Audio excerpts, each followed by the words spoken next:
ಸಾಯ್ಬೇಕು. ಅದನ್ನ ಹುಡುಕೊಂಡು ಏನಿದೆನೋ ಅದು ಪರಿಹಾರ ಮಾಡಿಕೊಂಡು ಮುಂದೆ ಸಾಗೋದೇ ಜೀವನ ಸರ್. ಸರ್ ನನ್ನ ಹಿನ್ನೆಲೆ ಬಂದ್ಬಿಟ್ಟು ನಾನು ಎಜುಕೇಷನ್ ಯೋಗ ಡಿಪ್ಲೊಮಾ ಡಿಗ್ರಿ ಮಾಡ್ಕೊಂಡ್ಬಿಟ್ಟು ಆಮೇಲೆ ನಾನು ಫಸ್ಟು ಕಲರ್ಸ್ ಕನ್ನಡ ಶಾಸ್ತ್ರ ಪಾಪಂ ಇದಕ್ಕೆ ಕಾಲಿದ್ದೆ. ಆಮೇಲೆ ಅದರಿಂದ ಲಕ್ಷ್ಮೀ ವಾರಮ್ಮ ಮಾಡಿಕೊಂಡು ಆಮೇಲೆ ಜಿ ಕಡೆಗೆ ಅಮೃತಧಾರೆ ಮತ್ತು ಶ್ರೇಷ್ಠ ಮಾಡಿಕೊಂಡು ಉದಯದೊಳಗೆ ಕನ್ಯಾದಾನ ಸೀರಿಯಲ್ ಮಾಡಿಕೊಂಡು ಇವಾಗ ಸನ್ನಪ್ಪ ಮುತ್ತಣ್ಣ ಅಂತಂದು ಪ್ರಣಮ್ ದೇವರಾಜ್ ಅವ್ರ ಮೂವಿನ ನಾನು ಅಲ್ಲಿ ಆ್ಯಕ್ಟ್ ಮಾಡ್ಕೊಂಡು ಇವಾಗ ಈ ಫೀಲ್ಡಿಗೆ ಇದ್ದೀನಿ ಸರ್. ಇದೆಲ್ಲ ಥ್ಯಾಂಕ್ ಯು ಸರ್. ಹೇಳ ಮಾತಾಡೋಣ ಕಥೆ ಬಗ್ಗೆ ಮಾತಾಡೋ.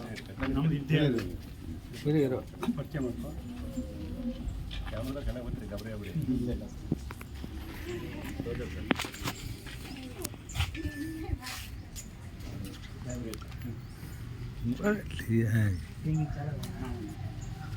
ಹಾಂ. ನನ್ನ ಹೆಸರು ಬಂದು ರವಿ ಸೂರ್ಯ ಅಂತ. ಕಂಟೆಂಟ್ ಓರಿಯೆಂಟೆಡ್ ಕಾನ್ಸೆಪ್ಟ್ ಇದು ಸಹ ಒಂದು ಒಳ್ಳೆ ಮೆಸೇಜ್ ಇದೆ ಕಾನ್ಸೆಪ್ಟ್. ನಮ್ಮ 3-4 ಮೆಸೇಜ್ ಇದೆ. ಕರೆಕ್ಟಾಗಿ ನೀವು ನೋಡಿ ಅಬ್ಸರ್ವ್ ಮಾಡಿದ್ರೆ ಇಟ್ಕೊಂಡು ತಗೊಂಡ್ರೆ ಒಂದು ಒಳ್ಳೆ ಕಾನ್ಸೆಪ್ಟ್ ಆಗುತ್ತೆ. ಹಾಗಾಗಿ ಕೃಷ್ಣ ಸೋಣ ಸಂಘ ಅವರು ತುಂಬ ಹೆಲ್ಪ್ ಮಾಡಿದ್ರು, ಪ್ರೊಡ್ಯೂಸರ್ ಆಗಿ ಡೈರೆಕ್ಟರ್ ಆಗಿ ಮಾಡ್ತಿದ್ದಾರೆ. ಹಾಗಾಗಿ ಶೆಡ್ಯೂಲ್ ಸರ್ 5 ದಿನ ಶೆಡ್ಯೂಲ್ ಹಾಕೊಂಡಿದ್ವಿ. 5 ದಿನ ಇರ್ತದೆ ಶೆಡ್ಯೂಲು.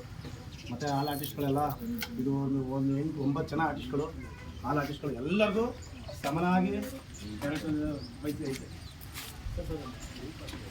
ಇದು ನನ್ನೊಂದು ಕ್ಯಾರೆಕ್ಟರ್ ಮಾಡ್ತಾಯಿದ್ದೀನಿ ಸರ್. ಮೇನ್ ಕ್ಯಾರೆಕ್ಟರ್ ಒಂದು ದೊಡ್ಡ ಪ್ರೇಮಿಯಾಗಿ 4 ಜನ ಫೇಲ್ಯೂರ್ ಆಗುವಂಥ ಒಂದು